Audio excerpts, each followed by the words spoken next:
Hello. Let me just start by saying thank you to Carl and Lori and all of the leadership team in the South Shore Clean Cities Coalition for all the work that you have done, and especially for the work that we are going to call upon you to do in the coming months and years. Your annual meeting is following up an absolutely historic week.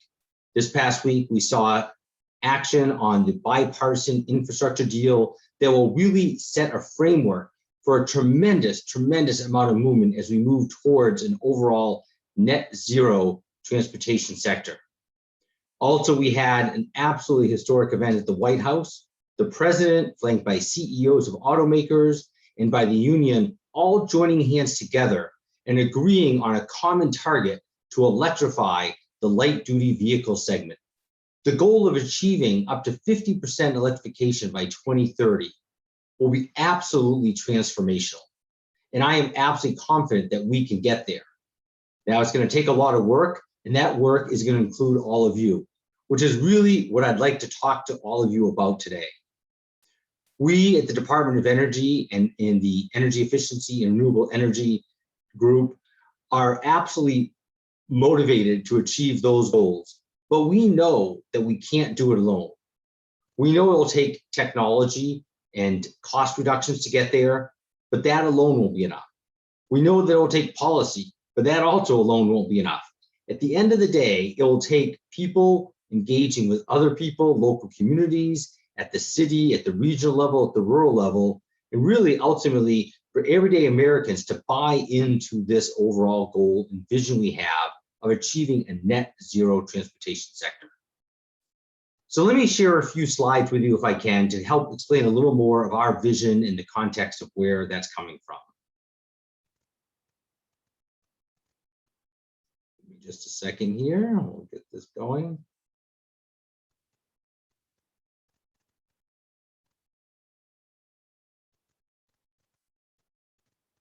Right there. All right. So I'd like to start by sharing with all of you the 5 core goals that we in EERE, Energy Efficiency and Renewable Energy, have set. First, achieving a carbon-free electricity sector by 2035. This is critical for us in transportation because as we move towards electrification, whether that's direct battery electrification or hydrogen and fuel cells, which makes the hydrogen from electricity, we need to have a carbon-free electricity sector in order to have that electricity ultimately achieve our goal of a net zero greenhouse gas. Second, of course, decarbonizing the transportation sector, which we'll talk a lot about where we all come in. Decarbonizing the industrial sector, key big industries. Of course, in Indiana, you know a lot about that. Being in the Midwest, you have a lot of manufacturing. Reducing the carbon footprint of our buildings across the nation. And last, achieving net zero in the agricultural sector, where our bioenergy office that's inside of our transportation sector will play a key role. And of course, this past week, it's been heart-wrenching to hear about the growing wildfires out west, out in California, the largest wildfire in history.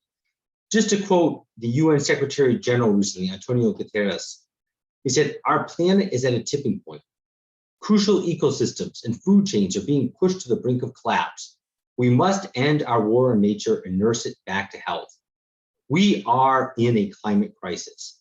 And I want to tell you that within DOE and within our team, this has caused us to change our thinking in terms of the time frame we're looking at, the sense of urgency we have. We very much view that we are on the clock. We have specific targets and goals we must reach. Those are really being set by planet Earth, by the climate crisis we are in. It's not a matter of choice, but we must achieve these goals if we are going to prevent really catastrophic changes that will have huge impact on everyday people across not only our country, but across the world. So let me give you a little bit of sense of where we are in terms of the transportation sector. As many of you know today, the transportation sector is the largest source overall for CO2 emissions. This is a chart for the United States, but it's very true globally as well. You can see in here the different pieces: transportation, electric power, industry, buildings, and agriculture. Those are why we at EERE have set those 5 core goals that we have talked about.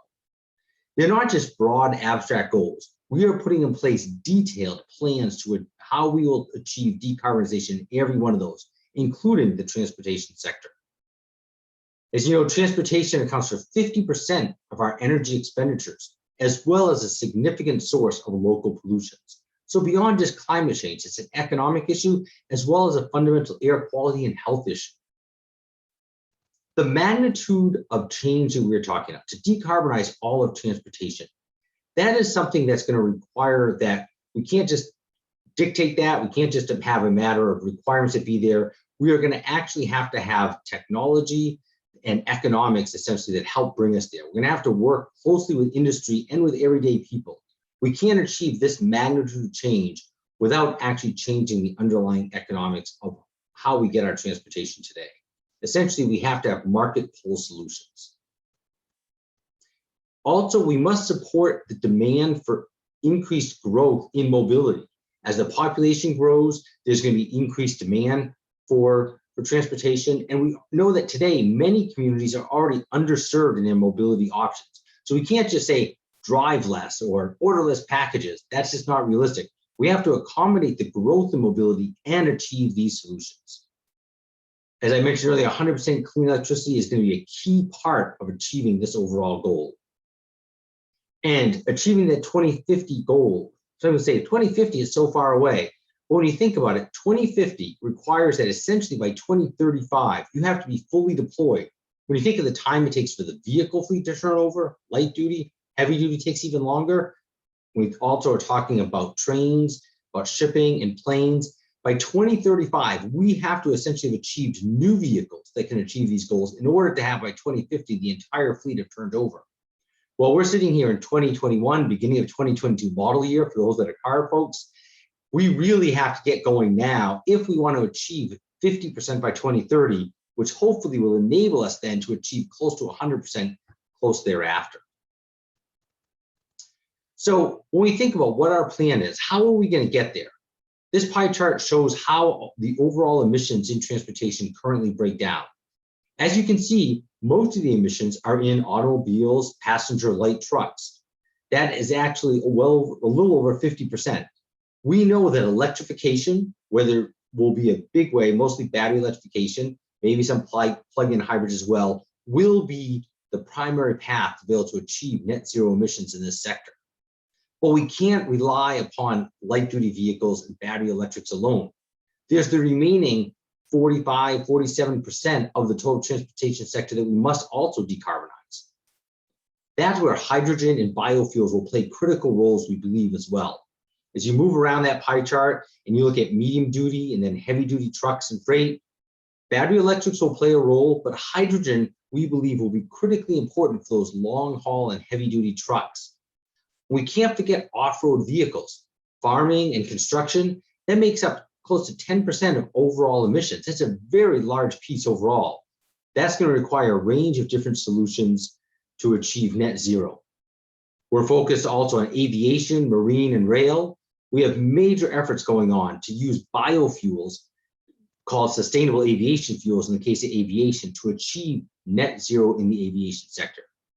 You'll be hearing a lot more about our push of how we take current biomass and also find new sources of biomass and waste carbon, whether that be for biosolids or municipal solid waste, to create cost-effective, sustainable aviation fuels to decarbonize that sector.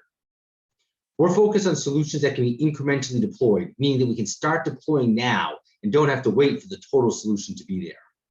As I mentioned earlier, we have to anticipate and leverage new mobility solutions, connected and automated cars, in order to help also achieve this improvement.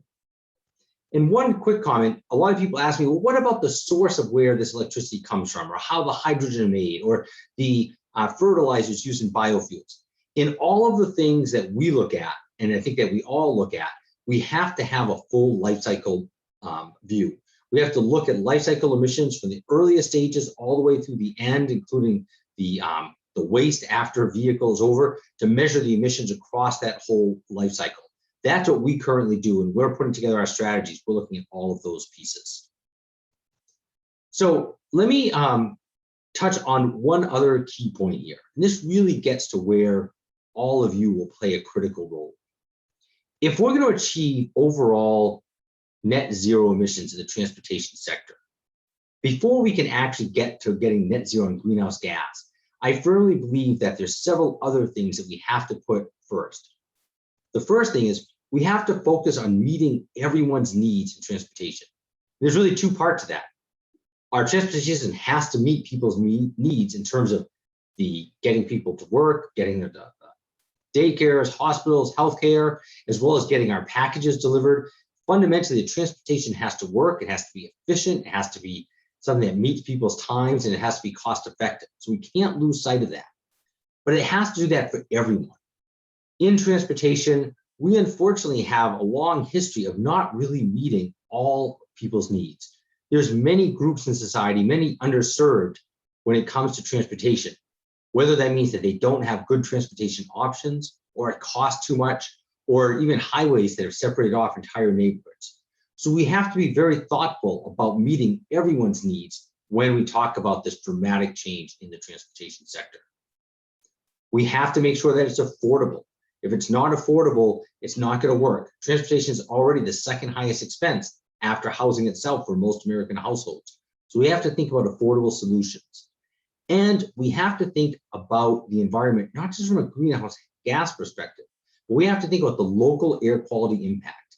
When you think around ports and heavy duty trucks and rail yards, there's significant emissions that have air quality implications. We have to address those because that's often the immediate pressing health need for many people.